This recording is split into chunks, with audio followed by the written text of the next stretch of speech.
Morning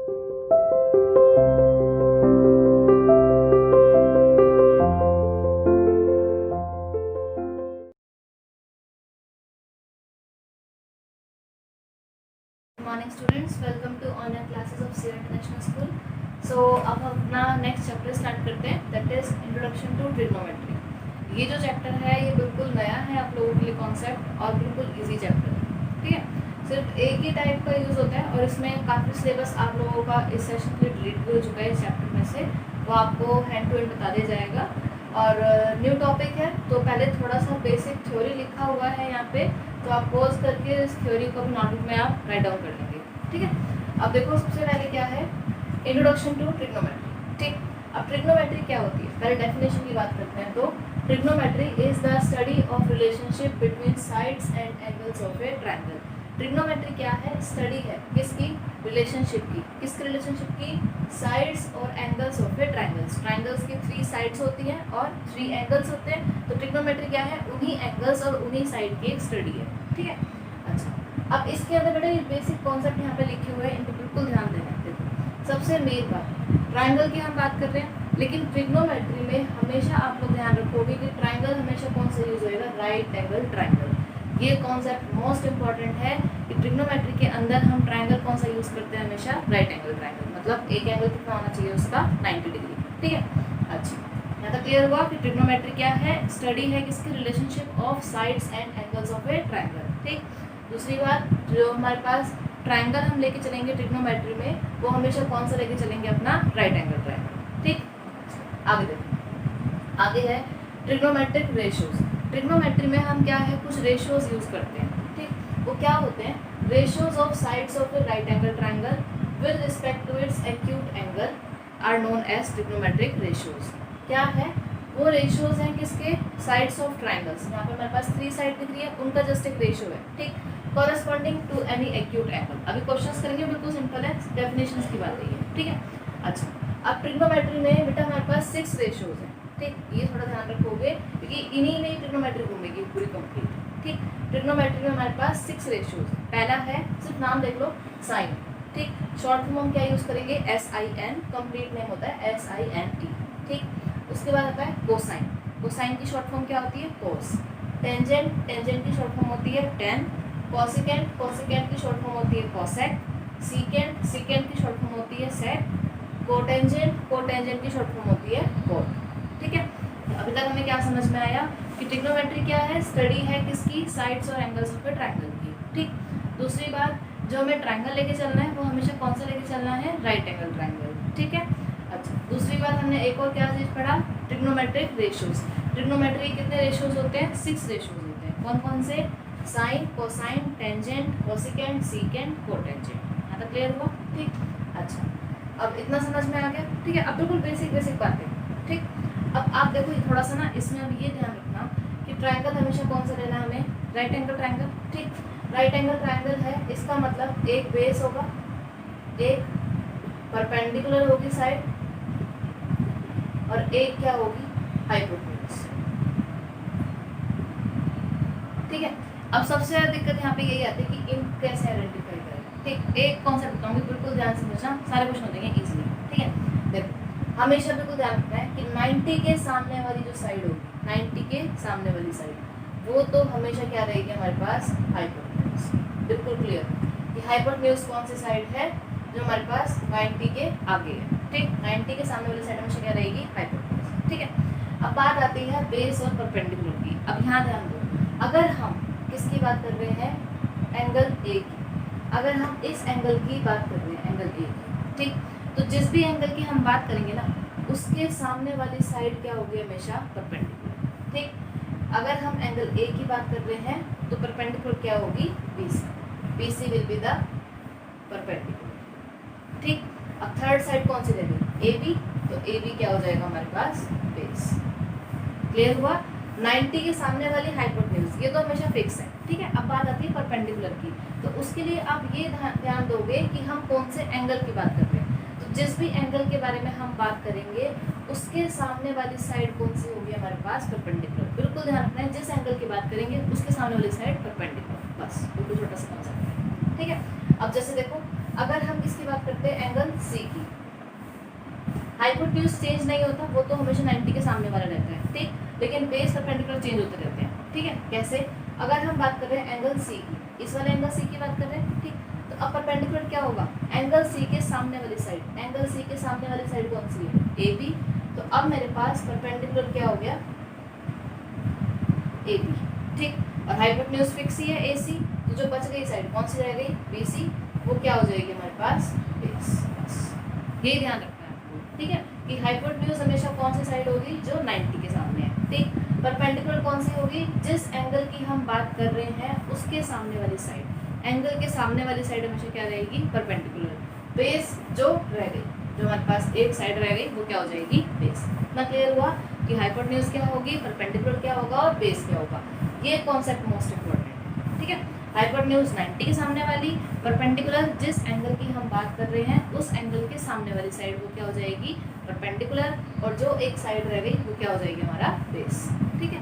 अच्छा, हाँ जी, अब देखो क्वेश्चंस को सॉल्व करने के लिए आपको ये रिलेशन बिल्कुल ध्यान रखना है, ठीक। क्या लिखा है यहाँ मैंने? P B P H H P, ये आप ऐसे ही लिखोगे, P B P H H P. इसको याद कैसे कर सकते हो? पंडित बद्री प्रसाद हर हर बोले, ठीक है। ये रिलेशन आपको याद रखना है हमेशा, ठीक। इसके ऊपर लिख दिया साइन, इसके ऊपर कोसाइन दैट इज कॉस, इसके ऊपर टैन, ठीक। यहाँ पे लिखा हमने कॉसिकेंड, यहाँ लिखा हमने सीकेंड, यहाँ लिखा हमने कॉट, ठीक। क्या लिखा है? पहले P B P H H P, Pandit Badri Prasad हर हर बोले, ठीक है। यहाँ तक इतना हो गया। फिर उसके बाद ऊपर में लिखा है साइन कोसाइन टेंजेंट, 3 एंगल हो गए। अब इन तीनों एंगल के रिस्पेक्टिव जो हमारे पास कॉम्प्लीमेंट्री एंगल्स होते हैं उल्टे, वो कौन कौन से होंगे? साइन का उल्टा कोसिकेंड, कोस का उल्टा सीकेंड, टेन का उल्टा कॉट, ठीक है।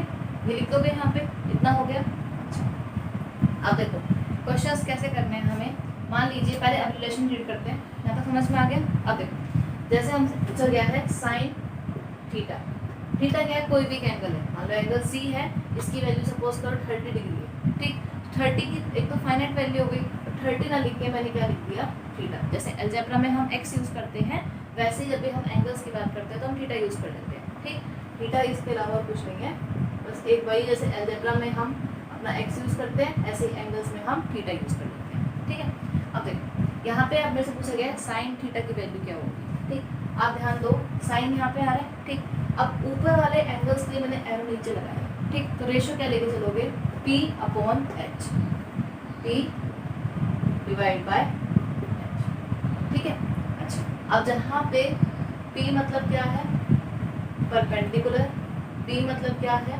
बेस, H मतलब क्या है?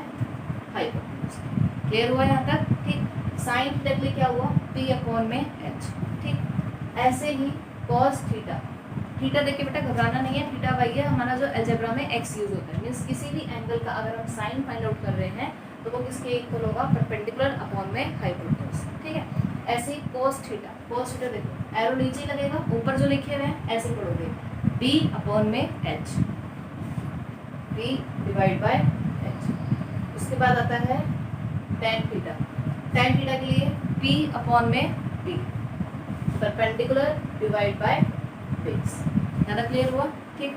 अच्छा, फिर यहाँ आ जाओ। उसके बाद है बेटा कोसिकेंड थीटा, कोसिकेंड। अब नीचे वाले एंगल्स के लिए हम रेशियो लिखेंगे उल्टे, यहाँ से ऐसे स्टार्ट करेंगे, ठीक।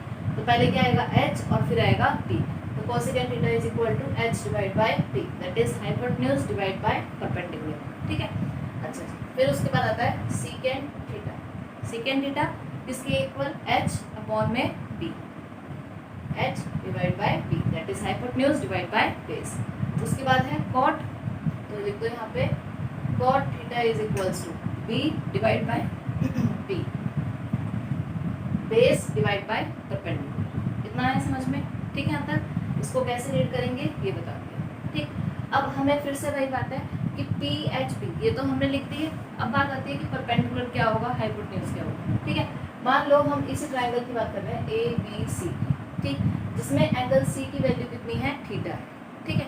अब इसके अकॉर्डिंग हम एंगल सी की बात कर रहे हैं, ठीक। अब पहले ही सेट कर लो, एंगल सी की बात कर रहे हैं तो हाइपोटेन्यूज क्या बताई थी? 90 के सामने वाली साइड, तो 90 के सामने कौन सा साइड है, AC। इसका मतलब जो हाइपोटेन्यूज है वो कौन सी साइड हो गई, AC। ठीक है अंतर। फिर उसके बाद क्या बताया था, परपेंडिकुलर। जिस एंगल की हम बात कर रहे हैं उसके सामने वाली साइड, हम कौन से एंगल की बात कर रहे हैं, थीटा की। थीटा मतलब एंगल C की बात कर रहे हैं। एंगल C के सामने साइड कौन सी आ रही है, AB। तो परपेंडिकुलर क्या हो गई हमारे पास, AB। क्लियर। और बेस क्या हो गई, जो हमारे पास साइड रह गई, साइड कौन सी रह गई, BC। ये क्या हो गया हमारे पास, बेस। ठीक, ये वाली चीज बिल्कुल ध्यान रखनी है कि अगर हम एंगल C की बात कर रहे हैं तो परपेंडिकुलर क्या होगा, C के सामने वाली साइड मतलब AB। ठीक, अगर हम A की बात कर रहे होते तो परपेंडिकुलर क्या होता, BC, और बेस क्या होता, AB। लेकिन अभी हम किसकी बात कर रहे हैं, एंगल C की। तो परपेंडिकुलर इसके सामने वाली साइड दैट इज AB, और बेस क्या हो गया, BC। है ना, क्लियर हुआ। ठीक, बस sine theta is equal to P upon H। ठीक, परपेंडिकुलर की वैल्यू कितनी आ गई, AB, हाइपोटेन्यूज की वैल्यू कितनी आ गई, AC। ठीक, ऐसे cos theta is equal to P upon H। तो B की वैल्यू BC, H की value AC। Clear. tan theta is equal to P upon B that is AB divide by BC। ठीक, cosecant theta is equal to H upon P। तो ये हो गया हमारे पास AC divide by AB। secant theta is equal to H upon B that is AC divide by BC। cot theta is equal to B upon P that is BC divide by AB। ठीक है। अब आप यहाँ ध्यान दे रहे होंगे तो sine theta और cosecant थीटा बिल्कुल उल्टे हैं एक दूसरे के। यहाँ AB अपॉन AC है तो यहाँ AC अपॉन AB। ठीक, ऐसे ही cos थीटा का उल्टा एंगल कौन सा होता है, secant थीटा। cos थीटा अगर BC अपॉन AC है तो secant थीटा कितना होगा, AC अपॉन BC। ठीक, ऐसे ही tan थीटा अगर AB अपॉन BC है तो cot थीटा क्या होगा, BC अपॉन AB। ये आपका कॉन्सेप्ट है। ठीक है, इतना क्लियर हुआ। अब मान लो इसी क्वेश्चन में थोड़ा सा और मॉडिफाई कर देते हैं। साइड्स की लेंथ दे दी 3, 4 और 5। क्वेश्चन किस टाइप से आने वाले हैं, कहता है एक ट्राइंगल है जिसमें AB साइड गिवन है, BC गिवन है और AC गिवन है। ठीक, आपसे पूछा गया find the value of sine theta. हमने इतना तो सॉल्व कर लिया, अब क्या रहेगा, वैल्यू पुट कर दो। AB की वैल्यू कितनी है 4, AC की वैल्यू कितनी है 5। तो आपका आंसर आ गया sine theta is equal to 4 divide by 5। Simple. ठीक है, ऐसे मालूम पूछता है tan थीटा की वैल्यू बताओ। तो AB अपॉन BC, AB की वैल्यू कितनी है 4, BC की वैल्यू कितनी है 3। This implies tan theta is equal to 4 upon 3। ये आपका आंसर आ गया। सिंपल। ठीक है, बिल्कुल सिंपल सा कॉन्सेप्ट है, अलग है लेकिन बिल्कुल सिंपल है। ठीक, अब हम एक क्वेश्चन करेंगे उससे आपको सारा क्लियर हो जाएगा। ठीक, ये लिख लेना सब चीज़ जितना भी है यहाँ पे, STs आप नोट में लिखो। ठीक, अब देखिए फर्स्ट क्वेश्चन है आपका, कहता है in triangle ABC right angle at B। ठीक, कहता है एक ट्राइंगल गिवन है ABC और राइट एंगल कहाँ पे है उसका, B के ऊपर। सबसे पहले काम अपना वही करते हैं, एक राइट एंगल ट्राइंगल ड्रॉ कर दिया। बिल्कुल चलना उसके अकॉर्डिंग है कि हमें राइट एंगल कितने पे देना है। एंगल B बोला 90 डिग्री, तो कहीं पे एंगल 90 बनाना है। ठीक है, तब आगे है AB इज इक्वल 24। AB की वैल्यू कितनी गिवन है 24। ठीक, दूसरा BC की वैल्यू कितनी है हमारे पास 7। है तो क्लियर हुआ। अब कहते हैं determine sine A cos A sine C cos C। ठीक, अब पहले यहाँ देखो हमारे पास ट्राइंगल की 2 साइड्स तो गिवन है लेकिन हमें तो तीनों साइड चाहिए होती है। ठीक, तो अभी थर्ड साइड नहीं है हमारे पास। तो आप ध्यान दो कि ट्राइंगल कैसा है, राइट एंगल ट्राइंगल है। तो हम यहाँ पे क्या अप्लाई कर सकते हैं, अपना पाइथागोरस अप्लाई कर सकते हैं यूजिंग पाइथागोरस थ्योरम। क्या होता है हमारे पास, base square plus perpendicular square is equal to hypotenuse square. ठीक है, अब बेस कितना है 7 का स्क्वायर प्लस परपेंडिकुलर स्क्वायर कितना हो गया 24 का square is equals to hypotenuse square. ये बनेगा। ठीक, ये हो गया आपके पास 49 प्लस में 576 is equal to h square. ये आ गया 625 is equals to h square. Hypotenuse आ गया आपके पास 25। टोटल लेंगे। ठीक, तो हाइपोटेन्यूज की वैल्यू कितनी आ गई हमारे पास 25। सबसे पहला काम तो हमने यही करा। ठीक है, कि हमें ट्राइंगल में तीनों साइड चाहिए लेकिन 2 ही गिवन थी तो हमने थर्ड साइड फाइंड आउट कर ली। ठीक है, आता अब बिल्कुल सिंपल सी बात। सबसे पहले आता है साइन A। इसको सॉल्व करने से पहले अपना y लिख लो जो था PB। ठीक, ऊपर क्या लिखते हैं यहाँ पे साइन कॉस टेन, यहाँ पे कॉसेकेंट सीकेंट कोट। ठीक, अब चलो इसके अकॉर्डिंग साइन A। अब पहले ध्यान दो साइन के लिए क्या होता है, नीचे चलेंगे P अपॉन H, यही है परपेंडिकुलर अपॉन में हाइपोटेन्यूज। ठीक, अब ध्यान दो कौन से एंगल की बात कर रहा है ये, A की। ठीक, A एंगल ये हो गया। ठीक, एंगल A के लिए परपेंडिकुलर इसके सामने वाली साइड मतलब BC, तो ये हो गया BC अपॉन में हाइपोटेन्यूज। हाइपोटेन्यूज कितनी है हमारे पास, AC डिवाइड बाय BC। ठीक, अब BC की वैल्यू कितनी है 7, AC की वैल्यू कितनी है 25। आगे आंसर। ठीक है, ऐसे ही देखो cos A, अपने टेबल से cos किसके इक्वल है, बेस अपॉन हाइपोटेन्यूज। ये तो आप लिख लिया करो हर बार। ठीक है, तो ये हो गया बेस डिवाइड बाय हाइपोटेन्यूज। तो A के लिए परपेंडिकुलर तो उसके सामने वाली साइड, हाइपोटेन्यूज फिक्स है, तो जो साइड रह गई कौन साइड रह गई, AB, वो किसका काम करेगी, बेस का। AB divide bye AC, AB की वैल्यू 24, AC कितना हो गया 25। क्लियर? अच्छा, ये हो गया हमारे पास फर्स्ट पार्ट। अब देखो सेकंड के अंदर क्या पूछा आपसे, साइन C। ठीक, साइन C की अगर ये बात कर रहा है तो इस एंगल पे चलेंगे। ठीक, साइन मतलब P डिवाइड बाय H, यही है। ठीक, अब C के लिए परपेंडिकुलर कौन होगा, इसके सामने वाली साइड मतलब AB। ये बिल्कुल ध्यान रखना है कि परपेंडिकुलर और बेस क्या होंगे, C के सामने वाली साइड हमेशा क्या रहेगी, परपेंडिकुलर, क्योंकि कौन से एंगल की बात हो रही है, C की। तो परपेंडिकुलर क्या हो गया हमारे पास, AB, हाइपोटेन्यूज फिक्स है 90 के सामने वाली side, that is AC। AB की वैल्यू कितनी है 24, AC कितना हो गया 24। Clear? Next is cos C। cos किसके इक्वल, B अपॉन H। ठीक, अब cos C के लिए बेस, ये तो परपेंडिकुलर है सामने है, ये हाइपोटेन्यूज, तो जो रह गया मतलब BC, वो किसका काम करेगा, बेस का। हाइपोटेन्यूज हो गया BC। ठीक है, अब BC की वैल्यू कितनी है 7, AC की वैल्यू कितनी है 20। These are your answers. Clear? समझ में आ गया कैसे करना है इसको, बिल्कुल सिंपल सा क्वेश्चन है। ठीक, अच्छा, अब मान लो इसी के अंदर आपसे एक और थर्ड पार्ट ये और पूछ लो, सपोज करो find the value of sine A minus cos A। Suppose करो आपसे ये पूछ ले थर्ड पार्ट। ठीक, तो क्या करोगे, साइन A की वैल्यू आप फाइंड आउट कर चुके हो, कितनी आई थी 7/25 माइनस cos A की वैल्यू फाइंड आउट कर चुके हो, कितनी आई है 24 डिवाइड बाय 25। बस अब क्या करो, इसका एलसीएम ले लो, तो ये कितना हो जाएगा हमारे पास -17/25। ये आंसर आ गया। ठीक है, मतलब अगर किसी क्वेश्चन में आपसे ये पूछा जाता है find the value of sine A minus cos A, तो क्या करोगे, साइन A की वैल्यू फाइंड आउट कर दो और cos A की वैल्यू, उन दोनों क्या कर दो आप सब्ट्रैक्ट, ये आपका आंसर आ जाएगा। ठीक है, सेकंड क्वेश्चन में कहता है find the value of tan P minus cot R in given diagram. ये हमारे पास फिगर गिवन है, इसमें आपको tan P minus cot R की वैल्यू फाइंड आउट करनी है। ठीक है, तो पहले आप यही ध्यान दो, ट्राइंगल कैसा है हमारे पास, राइट एंगल ट्राइंगल। ठीक, सिर्फ दो साइड गिवन है, तो पहला काम क्या है मेरा, थर्ड साइड फाइंड आउट करेंगे। थर्ड साइड फाइंड आउट करने के लिए अपना क्या अप्लाई करेंगे भाई, यूजिंग पाइथागोरस। पाइथागोरस अप्लाई करते ही base square plus perpendicular square is equal to hypotenuse square. Base क्या है हमारे पास QR, अब ये हमें नहीं पता, QR square as it is plus perpendicular, perpendicular कितना है 12 का square is equal to hypotenuse, hypotenuse कितनी है 13 का स्क्वायर। ठीक है, अब ये हो गया हमारे पास QR square is equal to 13 square हो गया 169, ये इधर आके माइनस 144। ठीक, तो QR square is equals to 25, तो QR की वैल्यू कितनी आ गई 5।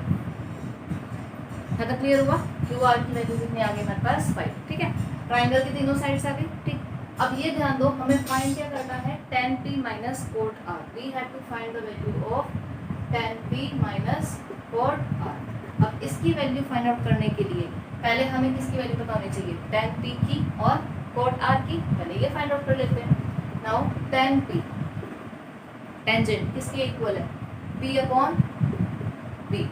ध्यान देना ये एंगल है P, ये अपना परपेंडिकुलर है। ठीक है, अब tan P इस एंगल के लिए परपेंडिकुलर कौन होगा, सामने वाली साइड मतलब QR। हाइपोटेन्यूज फिक्स है PR, तो बेस क्या हो गया हमारे पास PQ। ठीक, QR की वैल्यू कितनी है 5, PQ की वैल्यू कितनी है 12। आ गया आंसर। ठीक, ऐसे ही cot R, cot किसके इक्वल है B upon P, B upon P। नीचे वाले एंगल्स को यहाँ से पढ़ना है। ठीक, अच्छा, R के लिए इस एंगल R के लिए परपेंडिकुलर इसके सामने वाली साइड PQ, तो बेस कौन होगा QR, और परपेंडिकुलर कौन हो गया इसका PQ, यही बनेगा। ठीक है, अब ये हमारे पास हो गया क्यू आर की वैल्यू कितनी आ गई 5, पी क्यू की वैल्यू कितनी आ गई 12। यहाँ तक सही। बस दोनों वैल्यूज फाइंड आउट कर लिए हमने। ये वैल्यू यहाँ पुट कर दो। cot 10p minus cot r is equals to 10p की वैल्यू कितनी है 5/12, cot r की वैल्यू कितनी है 5/12। Answer will be 0। ठीक है, बस यही है।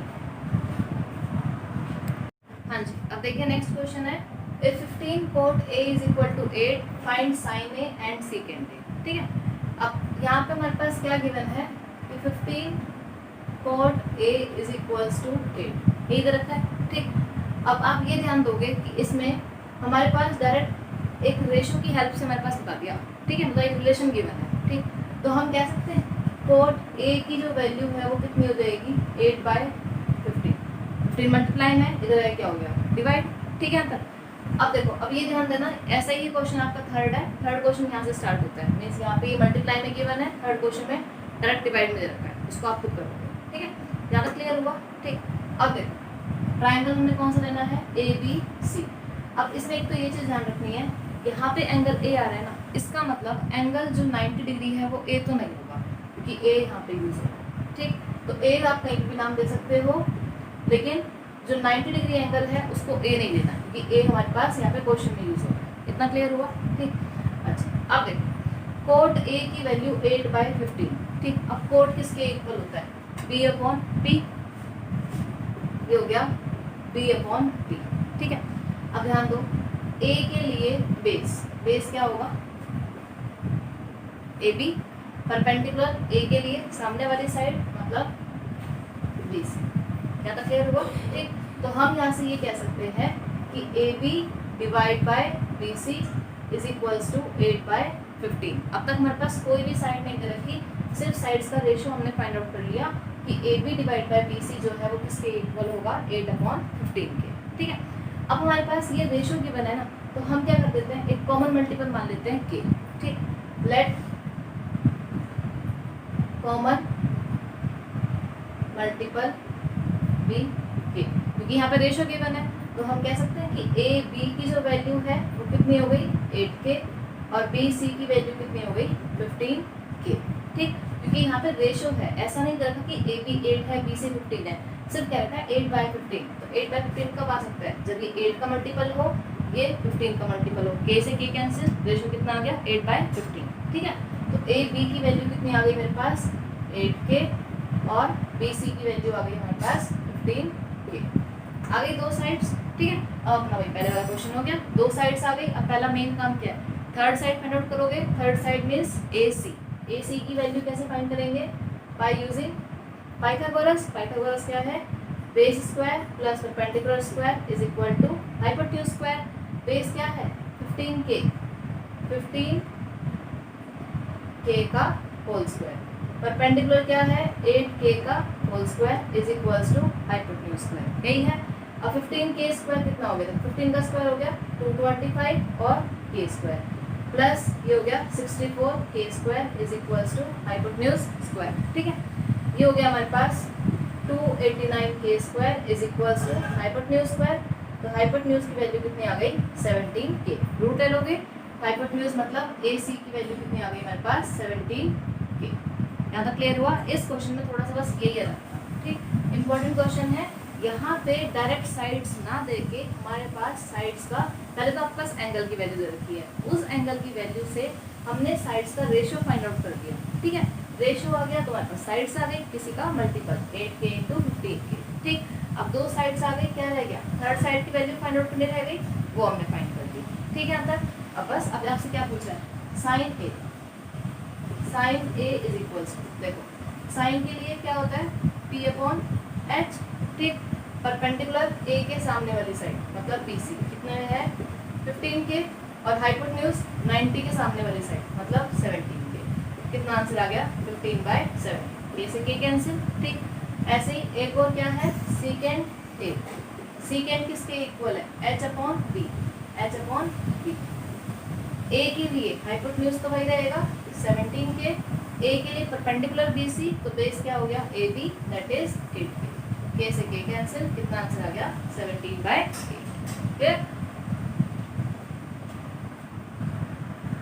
क्वेश्चन में देखो कहते हैं है given secant theta is equal to 13/12, find all trigonometric ratios. ठीक है, अब इस क्वेश्चन में क्या दे रखा है हमारे पास, फिर से रेशियो गिवन है, सीकेंट थीटा की वैल्यू गिवन है कितनी 13/12। ठीक, अब ध्यान से रखना यहाँ पे एंगल आ रहा है थीटा, तो अपना काम वही करो, ट्राइंगल कौन सा लेना है, राइट एंगल ट्राइंगल, ये हो गया 90, ए बी और ये हो गया सी। ठीक, इस एंगल को 90, ये तो फिक्स है 90 है। ठीक, अब बात आती है थीटा की, थीटा आप एंगल ए को भी कह सकते हो, एंगल सी को भी कह सकते हो, सिर्फ नेमिंग करनी है।